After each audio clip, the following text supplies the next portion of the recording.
Que bom que você está aqui comigo no Economia e Agora. E lembrando que você acompanha o nosso canal Viver Brasil na região metropolitana, Belo Horizonte, Nova Lima, Sabará, Contagem, Nova Lima. Você que está no Triângulo Mineiro, Uberaba, Uberlândia, também estamos no Vale do Aço, Ipatinga, na região leste de Minas, Governador Valadares. Você acompanha no canal 527 da Claro HD e também no 9 Analógico. Para todo mundo, o canal do YouTube, o canal Viver Brasil. Você acompanha, inclusive, esse programa que você está acompanhando agora. Você vê por lá, acompanha pelo YouTube e também vê os episódios passados.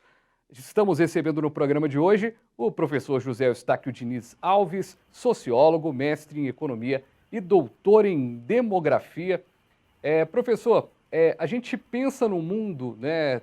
Quando o senhor falou essa questão do mundo cada vez mais quente, né? Do planeta cada vez mais quente e as previsões cada vez mais catastróficas, né? Porque a gente tem aí um quadro quase que insuperável de problemas ambientais. Mas eu gosto sempre de fazer essa pergunta, eu já tive a oportunidade de entrevistar o professor em outras oportunidades.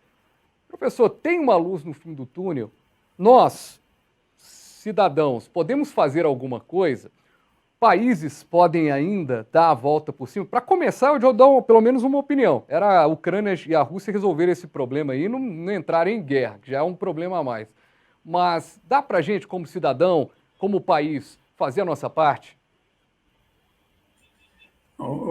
Veja só, eu acho que todo mundo é responsável, né? Todas as pessoas e todos os países são responsáveis por esse grande desafio que a humanidade está passando. Tá? Agora, individualmente, as pessoas devem fazer, né? Assim, sem dúvida, você deve, por exemplo, não descartar plástico, né, que está indo para o oceano, que está matando a vida marinha. Você tem que, por exemplo, economizar energia, você não pode tomar um banho muito prolongado. A questão da alimentar, né, por exemplo, toda a questão do consumo de carne, por exemplo, a pecuária é um grande emissor, não só de CO2, mas principalmente de metano. Né? Então, se você diminui o consumo de carne, você diminui as emissões de CO2 e você pode controlar melhor o aquecimento global. Então, isso tudo as pessoas podem, com consciência, né, reduzir o consumo, reduzir o desperdício. Tá? Então, individualmente, tem muita coisa que as pessoas podem fazer. Mas Uhum. isso só não basta. Por quê? Por exemplo, igual essa questão da guerra. Quando você tem uma guerra igual essa da Rússia contra a Ucrânia, né? Uhum. Quando você mobiliza as tropas, você está usando diesel naqueles tanques, naqueles caminhões, etc. Você está Uhum. aumentando as emissões. Aquela tropa passando no meio ambiente, ela está matando os ecossistemas. As bombas que estão sendo jogadas, ela está destruindo. Veja as imagens, destruindo árvores, Uhum. destruindo rios, né, represas, lagoas, etc. Então, se você gasta, se você aumenta, né, o gasto militar no mundo, isso é extremamente prejudicial do meio ambiente e isso aumenta o aquecimento global. Só para você ter uma Uhum. ideia, o mundo gasta hoje 2 trilhões de dólares por ano com gastos militares, o mundo todo. Né? É claro, os Estados Unidos está em primeiro lugar, a China em segundo, Índia em terceiro, a Rússia em quarto lugar, mas inclusive o Brasil é um dos grandes gastadores assim, em gasto de destruição. Né? Uhum. Então, isso precisa de ter uma solução global. Né? Por exemplo, uma redução dos gastos militares e pegar esse dinheiro, por exemplo, vamos supor que você reduza pela metade esses gastos militares, de 2 trilhões para 1 trilhão. Aí você pode pegar esse 1 trilhão e aplicar em energias renováveis.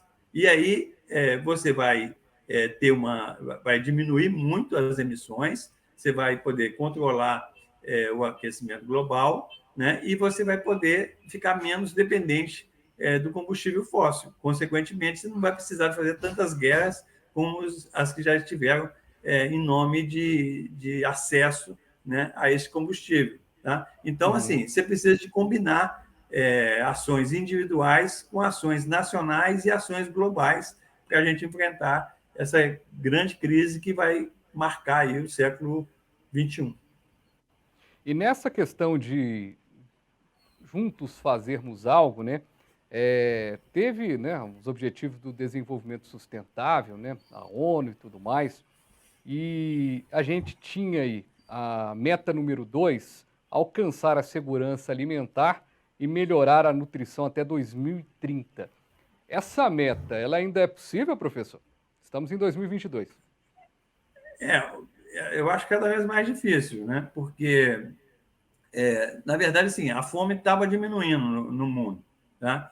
Como eu te falei, é o seguinte, o preço dos alimentos ele diminuiu muito nas 2 últimas décadas do século XX, e como a renda aumentou, a fome no mundo tinha diminuído, no Brasil mesmo, né? Você lembra, eu não sei se você é muito jovem, mas se você lembra, quando você tinha a seca no Nordeste, por exemplo, você tinha invasões e saques de supermercado, porque as pessoas estão morrendo de fome e elas tinham de tentar sobreviver de qualquer forma. Isso não existe, praticamente não existe mais, né? Pode existir só de uma forma muito isolada aqui no Brasil, né?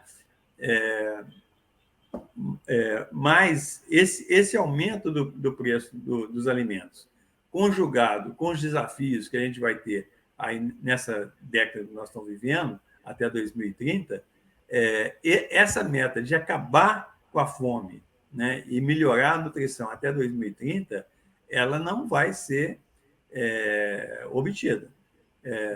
Vamos torcer para que, pelo menos, a fome não aumente muito, né? Que a gente consiga manter a fome num nível, vamos dizer assim, administrável, né? Mas eliminar a fome, como quando os Objetivos do Desenvolvimento Sustentável foram feitos, você sabe que foi na Rio 2012, né? Na Eco Conferência do 92, Meio né? Ambiente. Hã? Na Eco 92, né? Não, então, você teve a Eco 92 e 20 anos depois você teve a outra conferência aqui no Rio Sim, também, sim. que é a Eco 2012, né? E na Eco 2012 foi proposto os Objetivos do Desenvolvimento Sustentável. E durante 2012 e 2015, a ONU trabalhou nesses objetivos e eles foram aprovados em 2015, que foi no ano que a ONU fez 70 anos. Então, isso faz parte da Agenda 2030 da ONU, né? São 17 Objetivos de Desenvolvimento Sustentável, um deles é a questão de erradicar a fome até 2030. Né? Quando isso foi feito em 2015, existia um cenário muito positivo e a maioria das pessoas achavam que era perfeitamente possível atingir esse objetivo. Mas, nesses 7 anos, né, de 2015 para cá, está ficando claro que a gente vai precisar de um tempo maior, né? Talvez até 2040 ou 2050, para a gente poder Para tentar eliminar pegar essa a meta aí fome. pelo colo, né? Agora, professor, Exatamente. essa questão, a gente falando aqui, né, da questão, a minha pergunta, né, sobre o cidadão, o país, e a gente acompanha um momento em que a ONU tem se reunido mais, né, fazendo reuniões extraordinárias devido à guerra. E a gente acompanha, até em termos republicanos, democráticos ali, de cada país e tal, a gente percebe que o Brasil optou por uma neutralidade, ou quase uma neutralidade, no que diz respeito à guerra. Ainda se colocou na ajuda humanitária para a Ucrânia, mas não chegou de certa forma, romper com a Rússia ou colocar alguma questão no que diz respeito aos russos. O senhor acha que o Brasil, até pela questão da economia, ele vai precisar se posicionar mais politicamente? Precisa ter um chefe de Estado que coloque realmente o Brasil num plano lá em cima? Ou seja, a gente tem um agronegócio que precisa de uma boa relação. A gente tem várias áreas do país que precisam de negociação para exportação ou mesmo de insumos que a gente precisa. A gente precisa melhorar um pouco essa liderança? Não, eu acho, veja só, o Brasil, o governo brasileiro, ele tem um discurso muito ambíguo, né, desde o início dessa guerra, mas em termos concretos, por exemplo, a ONU reuniu a Assembleia Geral da ONU, né, que reúne todos os países do mundo, e 141 países votaram uma moção condenando a Rússia pela invasão da Ucrânia. E o Brasil votou a favor dessa condenação. Então, o Brasil faz parte dos 141 países que condenaram a Rússia, né? Teve só 5 países que apoiaram a Rússia, que foi a própria Rússia, né? A Coreia do Norte, a Etiópia, se eu não me engano, Nicarágua e a Bielorrússia, né? A grande maioria dos países do mundo condenaram Até a China, a Rússia. Né? Não, a China se absteve, né? A Então, China, vários outros países num primeiro momento, o Brasil chegou a também estar numa posição como a China, depois se posicionou, mas, de alguma forma, é um consenso essa questão, né? Agora, o Brasil precisa ter um caminho mais de liderança mundial. A gente perdeu um pouco esse caminho de liderança, professor? Ou será que a gente já teve? O Brasil nunca teve liderança mundial. O Brasil é um país pequeno, periférico, e o que o Brasil tinha é que ele tinha um posicionamento mundial muito admirado, vamos dizer assim, por outros países, porque o Brasil, por exemplo, praticamente não tem guerra, né? Ele conseguiu resolver todos os seus problemas fronteiriços por meio da diplomacia. Tá? Tirando a Guerra do Paraguai, que foi uma guerra horrível, no meados do século XIX, de lá para cá o Brasil não tem guerra, né? Então isso aí serve de exemplo, né, para outros países do mundo. Mas assim, em termos de liderança, o Brasil dá o rumo, isso nunca teve, né? Isso aí são os países que estão no Conselho de Segurança da ONU. Não podemos esperar esse protagonismo todo, não, né, professor? Não, e nem acho que é bom a gente querer, porque isso tem um custo, entendeu? Você ser do Conselho de Segurança da ONU, e isso tem custo, você tem de ter cacife para ter ações humanitárias, ações emergenciais, quando for precisar, e o Brasil, acho que não tem esse cacife.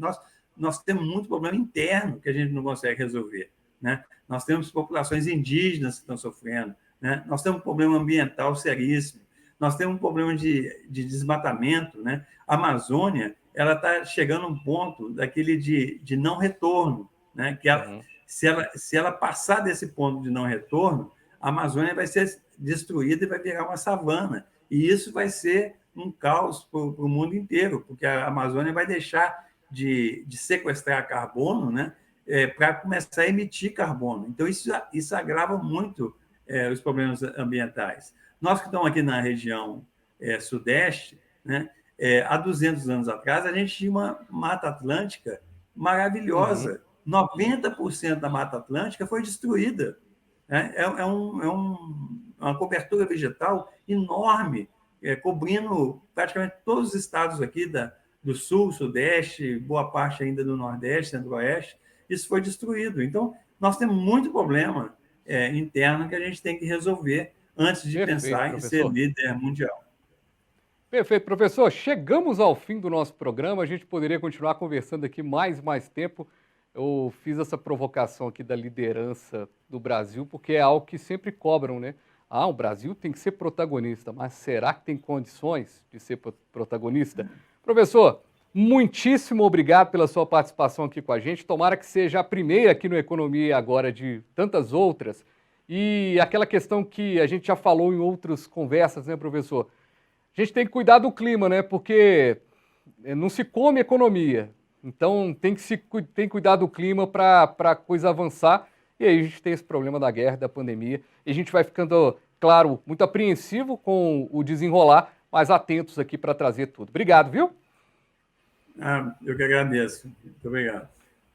O nosso Economia e Agora vai ficando por aqui. A gente volta numa próxima edição. Valeu!